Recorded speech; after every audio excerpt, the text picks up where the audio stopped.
Sir, Rahuri तालुक्यातील आपली वडिलोपार्जित जमीन होती आणि ती अनाथ आश्रमासाठी आपण दिली, तर ती सरकारी मदतीशिवाय अनाथ आश्रम चालवताना आपल्याला कशा अडचणी आल्या सर? नाही, अडचण सरकारच म्हणतं की तुम्ही लायसन घ्या. म्हणजे काय करा तुम्हाला आम्ही ग्रँट देतो म्हणजे काय करा, ते विद्यार्थ्यामागे 1500 देणार आणि त्यातले 1000 काढून घेणार. 500 रुपयाचा आम्ही हिशोब खोटा लिहायचा 1500चा. तर मी स्वतःच अनाथ विद्यार्थीगृहात होतो आणि मी त्या घरात अनाथ विद्यार्थी शिकलो. तेव्हा मी ठरलो होतं की आपल्याला चांगला अनाथ विद्यार्थीगृह काढायचं. अनाथ नाही आहेत मुलं, गरिबांची मुलं आहेत. पण त्या अनाथ विद्यार्थीगृहाला मी 67 साली पहिल्यांदा ग्रॅज्युएट झालो आणि शिक्षक म्हणून नोकरी लागली. तर पहिले 120 रुपये पगार माझा मी त्या अनाथ विद्यार्थीगृहाला पाठवला होता. माझ्या विद्यार्थ्यांच्याकडून माझी हीच अपेक्षा आहे. आम्ही 30 वर्ष आश्रम चालवतोय आणि 25 एकर शेती ड्रिप करून दिली आहे. तिथे ऊस असतो, सोयाबीन असतो, गहू असतो, भाजीपाला असतो. मुलांना जे पाहिजे ते सगळं तिथं पिकतं. आणि उरलेलं लोक देतात मदत. म्हणजे तिथं बोर्ड लिहिलंय आम्ही की कोणी इथे रोख देणगी द्यायची नाही, आम्ही कोणाची ग्रँट घेत नाही, आम्हाला कोणाची देणगी नकोय. रोख तुम्हाला द्यायचं तर मुलांना काय पाहिजे ते विचारा. मग मुलांना भरभरून देतात लोक. पेन देतात, पेन्सिल देतात, आम्हाला बांधकामाला स्टील देतात, खडी देतात, काय पाहिजे ते देतात. पण आम्ही इन टर्म्स ऑफ मनी पैसे घेत नाही. अगदीच विश्वासातला माणूस आहे, आता परदेशातला माणूस आहे, त्याला म्हणलं की तू येऊन कर, तुम्हाला मला शक्य नाही. आपलाच इंडियन असतो.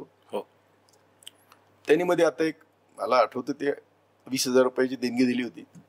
तर अशा एखाद्या अपवादात्मक देणगी आम्ही, ज्यांचा आमच्यावर विश्वास आहे की ज्यांना असा डाऊट येणार नाही की यांनी पैसे घेतले आणि काय केले, त्यांच्या काही देणगी आम्ही घेतल्या असतील. त्या काही डे टू डे कारभार मी बघत नाही.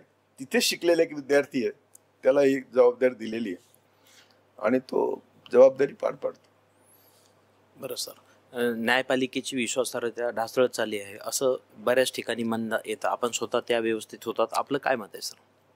नाही, असं आहे की न्याय व्यवस्था पहिल्यापासूनच एका विहिरीतल्या बेडकासारखी अडकलेली आहे.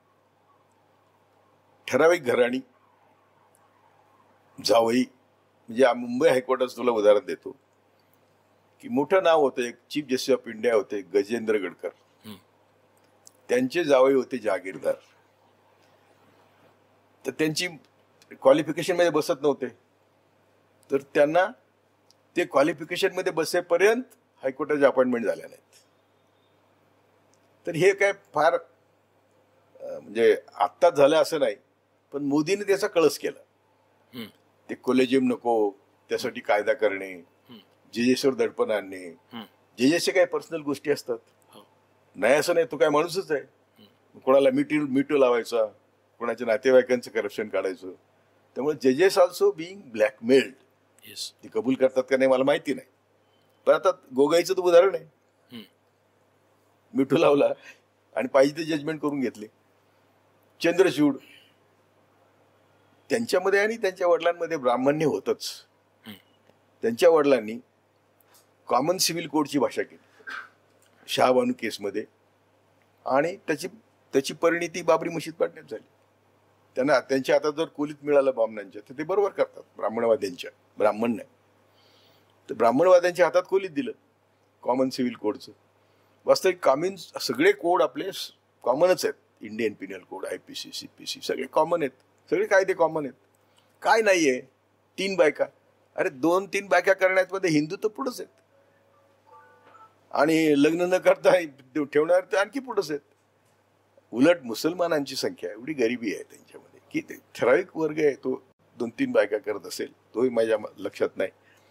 त्यामुळे कॉमन सिव्हिल कोड आम्ही महाराष्ट्रामध्ये बहिणीच्या मुलीशी लग्न नाही करत. हिंदू तामिळनाडूमध्ये करतात किंवा निम्न राज्यात 10 किलोमीटरला कायदे बदलतात. पुतणीशी लग्न करतात, बहिणीच्या मुलीशी लग्न करतात किंवा बाकी सगळ्या नॉर्म्स. त्यामुळे कॉमन सिव्हिल कोड आणणार म्हणजे तुम्ही काय करणार?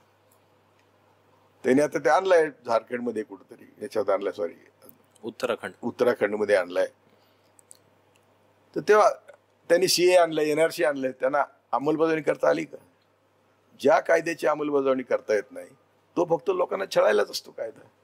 तर ते लोकांना छळणे हा मोदी सरकारचा आणि ब्राह्मणवाद्यांचा कायम 5,000 वर्ष कायम लोकांचा छळ करणे, स्वर्गाची लालूस, नरकाची भीती, 33 कोटी देव, हे सगळं. तर आता हे ते जर्मनीचं पुस्तक कुठे? मी असं म्हणत असतो की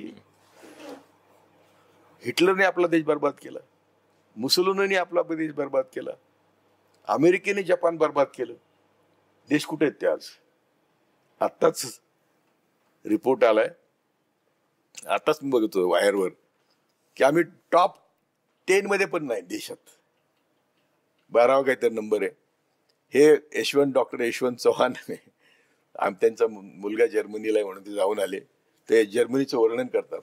तर जर्मनी सगळी बर्बाद झाली होती. ती कशी वर आली? तर तिथे उच्चनीचता नाही, जातीयता नाही, हिंदुत्व किंवा असं काही नाही. त्यांनी तो मॅड होता हिटलर, त्यांनी जीव सगळे संपवण्याचा प्रयत्न केला, जीव पॉवरफुल झाले. तेव्हा असं कोणी संपून चालत नाही. तर अमेरिकेची समुराई नावाची जात होती, सॉरी जैनची, जपानची. जेव्हा अमेरिकेने बॉम्ब टाकले, ती समुराई म्हणली की आम्ही उच्चवर्णीय म्हणून काही फायदा घेणार नाही. आता आम्ही सर्वात नीच असं समजा आम्हाला, कारण आम्हाला देशाचा विकास करायचा आहे. आम्ही ब्राह्मणांना तीच विनंती करतोय की तुम्ही लीड घ्या, तुम्ही लीडर व्हा, सांगा की हे देश बर्बाद झाले तरी वर का आले आणि आम्ही वर का येत नाही. आम्हाला उत्तर मिळतं की आम्हाला आमचं मुसलमानांनी बर्बाद केलं. 100% खोटं आहे. मोगलांच्या काळामध्ये भारत नंबर 1 ला होता. तुला पण शॉक बसेल. GDP number 1, export number 1. America आणि युरोप मिळून जेवढी जहाजं नव्हती तेवढी शिवाजी महाराजांनी नेव्ही सुरू केली होती. ते जहाजं आपल्या बंदरात होती. अमेरिका युरोप मिळून नव्हती, त्याच्यापेक्षा जास्त जहाज आपल्याकडे होती, कारण आमचा एक्सपोर्ट होता. त्या काड्याच्या पेटीत साडी हा त्यावेळेचा काळ आहे. उलट छत्रपती शिवाजी महाराज सुद्धा मोगल नसतील झाले नसते, कारण यांनी राज्याभिषेक करायचं नाकारलं. आणि पुढे सगळं शिवाजी महाराजांबद्दल काय झालं ते आता इतिहास आहे. अजूनही छत्रपती शिवाजी, मी सगळ्या महाराष्ट्राला आणि विशेषतः मराठ्यांना आवाहन करतो, एक 5-25 कोटीचा 100 कोटीचा खर्च लागेल, पण महाराजांचा परदेशातला सगळा इतिहास आणून तुम्ही तो इतिहास मारला पाहिजे. महाराज अलेक्झांडर कोण असेल तो जगजेते कोण होते? अलेक्झांडर आणि कोण दुसरं ते एक नाव आहे सिकंदर. त्यांच्यापेक्षा महाराज भारी होते, कारण महाराज स्वतः लढाईवर जायचे. म्हणजे शाहिस्तेखानाची बोटं महाराजांनी स्वतः तोडली. ते काय असं तुम्ही जाऊन बघा मी मागे राहतो असं म्हणणारे महाराज नव्हते. तेव्हा महाराज, दोन्ही महाराज, संभाजी महाराज आणि शिवाजी महाराज, जगातले नंबर 1 योद्धे होते आणि जगातले नंबर 1 सोशल इकॉनॉमी म्हणजे सामाजिक आर्थिक न्याय देणारे होते. त्यांचा खात्मा केला. म्हणजे जे म्हणून देशात जेव्हा म्हणून चांगलं घडलं तेव्हा ते ब्राह्मणवाद्यांनी खतम केलं. स्वातंत्र्य मिळालं, संविधान येतंय, महात्मा गांधीला मारलं. काय कारण होतं? तर फक्त मी तर असं म्हणतो खेड्यातल्या भाषेत आपल्या लोकांना समजावं म्हणून, यांनी आयुष्यभर 5,000 वर्ष खंडीच्या वर्णात मुतले. जेव्हा देशाला काहीतरी मिळतंय, गरिबांना काहीतरी मिळतंय, तेव्हा यांनी त्याच्यावर हल्ला केला आणि त्यांना फक्त स्वर्ग आणि नरकात अडकून ठेवलं. म्हणून आमचे दिवस येते. म्हणून मी राजीनामा देऊन याच्यात आलो. राजीनामा देण्याची कारण फार आहेत. गाडगेबाबांचं मी भाषण ऐकलं, गाडगेबाबांचं मी चरित्र ऐकलं. मी उपसापक्षी रडत होतो, जज होतो, आणि मी ठरवलं की आता न्यायमूर्ती पद आपल्याला नको आहे. बाबा अंगठे बहादूर होते. एका मोठ्या सभेत पंढरपूरच्या, सगळे स्टेजवर ब्राह्मण होते, बाबा कोपऱ्यात बसायचे. ते कधी लाखो लोकांचं कीर्तन चालू होतं, झालं. आणि ते झाल्यानंतर लोकांनी आग्रह केला की गाडगेबाबा तुम्ही भाषण करा. ते म्हणले मी काय बोलणार, एवढे सगळे विद्वान बोललेत बाबांनो, मी काय बोलणार, मला रडायला येतं सांगायला. ते म्हणले की मी एका शब्दात सांगतो की यांनी सगळ्यांनी आम्हाला ब्राह्मण करून घ्यावं, म्हणजे आमचे देशाचे प्रश्न मिटतील. म्हणजे काय म्हणलं बाबांनी, काय सांगितलं, उच्च नीचता संपवा. एक अंगठेबहादूर माणूस एवढा मोठा संदेश देतो एका शब्दात, एका वाक्यात. तर ते फार म्हणजे एक ज्याला आपण म्हणतो की त्याला थोडंच नाही. मग ते वाचल्यावर मी राजीनामा दिला न्यायमूर्ती पदाचा. आणि मी असं म्हटलो की मी फुले शाहू आंबेडकरांचं काम गाडगेबाबाच्या पद्धतीने करणार. आज ते आमचं तेच काम चालू आहे. कोणीतरी जेवण दिलं तर जेवतो, कोणीतरी तिकीट, मुलगा कोणी काय असतात काही बघतात म्हणून मी प्रवास करतो. माझ्याकडे काहीही नाही. ईडी आली तर 10-5 पाहिजे शर्ट घेऊन जाईल.